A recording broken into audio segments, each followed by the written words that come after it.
Fala galera, Lanex na área, trazendo mais conteúdo de Heroes of the Storm para você. Dessa vez eu trago uma análise pós-jogo das duas partidas que compuseram a melhor de três entre CNB e o time argentino da Isurus. As duas equipes jogaram na sexta-feira passada pela Copa South Saigon, uma competição regional que tem acontecido há algumas semanas e que em breve vai tendo aí os seus momentos finais, os momentos ali de mata-mata entre as melhores equipes. Os dois times de muito nível em cada um dos seus países e buscaram um jogo naturalmente respeitoso no seu início, mas que ao longo da partida vai se revelando mais unilateral em favor da CNB. Espero que vocês tenham curtido, então vamos aqui já avançando para a análise de draft da primeira partida, logo depois com algumas cenas dessa primeira partida e depois também o segundo jogo em que eu analiso da mesma forma o draft e também alguns momentos ali de maior importância na segunda partida. Espero que vocês tenham curtido então aí a iniciativa, a ideia que eu trago de inovação e vamos então para o primeiro jogo. Bom, o time da CNB trazendo ali 3 especialistas para um mapa em que esse tipo de força é importante. Portanto, uma composição claramente voltada ao controle de linhas e também de objetivos. E além disso, fecham com um curandeiro e uma boa protetora de linha de frente, no caso ali da Johanna. Pela Isurus, por sua vez, a gente teve uma composição um pouco mais padrão. Uma ótima dupla de assassinas, podendo tanto explodir quanto ter o dano mais cadenciado, com a Vala. 2 ótimos suportes, tanto para mitigação de dano, no caso do Uther, quanto para, via Tassadar, reagir a esse controle de rotas proposto pela CNB. Depois o Anubarak sendo o único guerreiro para proteção da linha de frente. Portanto, formação 2-2-1 para eles, que visavam aí a teamfight um pouco mais longa, mais prolongada. Um elemento estratégico também importante à disposição da CNB para essa primeira partida seria essa energia entre a parede de zumbis do Nazeebo e as raízes enredantes por parte do Malfurion. As duas skills combinadas oferecendo um lockdown importante para a equipe. A equipe da CNB inicia a partida com bastante agressividade, liberando já inicialmente a primeira leva de TCTs e dessa forma construindo uma vantagem de experiência bem interessante. O time da CNB, mesmo tendo ali aos 7, 8 minutos de partida um bom nível de experiência à frente, mesmo assim eles preferiram ficar um pouco mais seguros, evitar brigas gratuitas e sempre de olho ali para não dar espaço no que se refere ao mapa para o time da Isurus. Nessa teamfight, por exemplo, a gente observa muita pressão, um bom posicionamento e mesmo assim objetividade ao tentar quebrar a fortificação adversária. Mesmo assim, você vê que no final da pressão do push eles não forçam, eles recuam estrategicamente, o que garantiu ao time da CNB uma partida bastante segura, apesar de muito agressiva.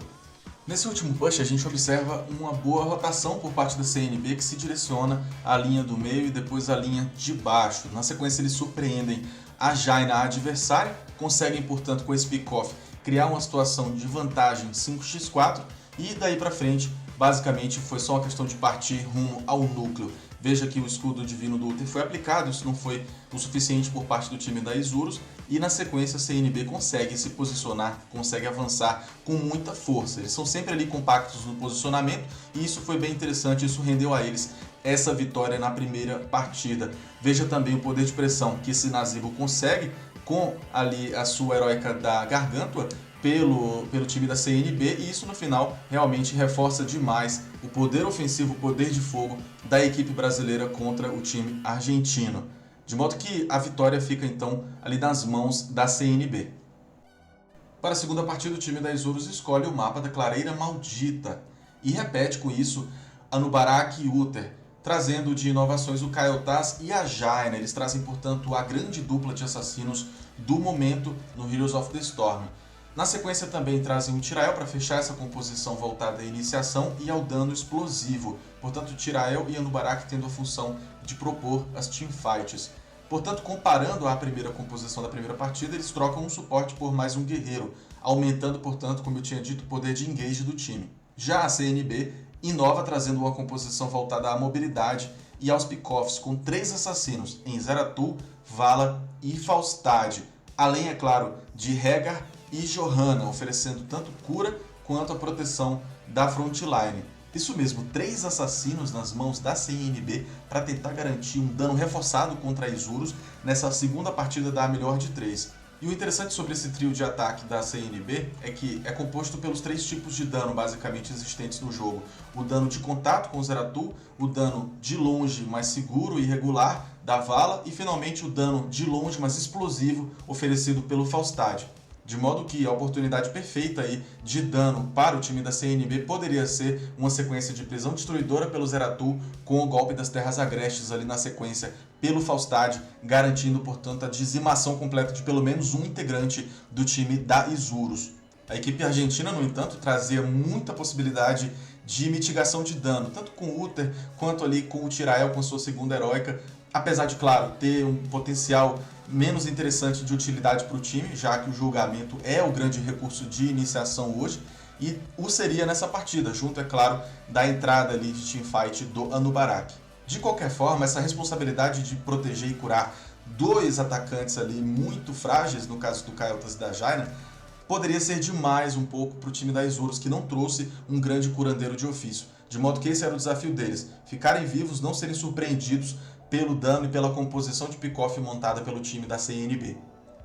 O começo de jogo pela CNB não foi diferente nessa segunda partida. Eles foram muito agressivos, sempre dominando as 3 rotas e, no caso, já pegando o primeiro tributo. Apesar de terem tomado essa pressão na linha de baixo, eles conseguiram reagir bem ali, dominando o espaço do tributo. É verdade que Vala não é exatamente o melhor herói para tentar contestar uma pressão, mas eles mesmo assim pegaram a primeira maldição, como a gente vê agora na imagem, puxando sempre pela linha do meio e mantendo as outras duas controladas. O time da CNB conseguiu ir quebrando fortificações, sempre de forma segura, portanto repetindo seu padrão ali do último jogo.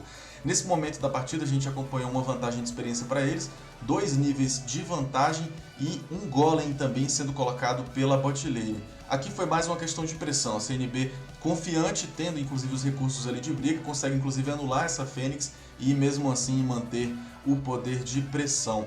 O time da Isurus não tinha muito o que fazer a essa altura da partida e eram apenas ali pressionados, eram obrigados a se defender. Essa teamfight é muito interessante, ela revela que a CNB inicia o confronto, mesmo assim não consegue travar ninguém, só depois ali com a prisão destruidora, mesmo assim a equipe da Isurus consegue encontrar a janela de oportunidade para reagir e buscar o contra-ataque, apesar desse golpe das Terras Agrestes, e apesar disso, apesar da Isurus voltar para o confronto, a CNB é superior e consegue inclusive voltar pegando um saldo melhor de kills. 2-1, portanto, no final foi o que eles conseguiram nesse combate, 3-1 ali com aquele Faustad no finalzinho.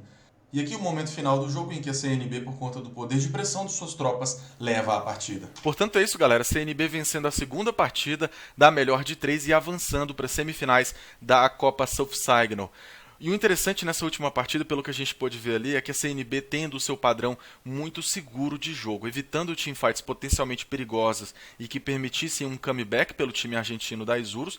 Por outro lado, propondo e buscando avidamente aquelas batalhas que fossem interessantes e que permitissem, sobretudo, uma penetração maior sobre as fortificações adversárias. Bom, pessoal, é isso. Espero que vocês tenham curtido esse conteúdo aqui no meu canal e se vocês acharam legal, coloquem ali o seu like no vídeo e também não se esqueçam de curtir a minha página no Facebook, facebook.com/lanextv, tudo junto. Cheguem lá, curtam e fiquem ligados em futuras narrações e também conteúdos. Aquele abraço do Lanex e até a próxima.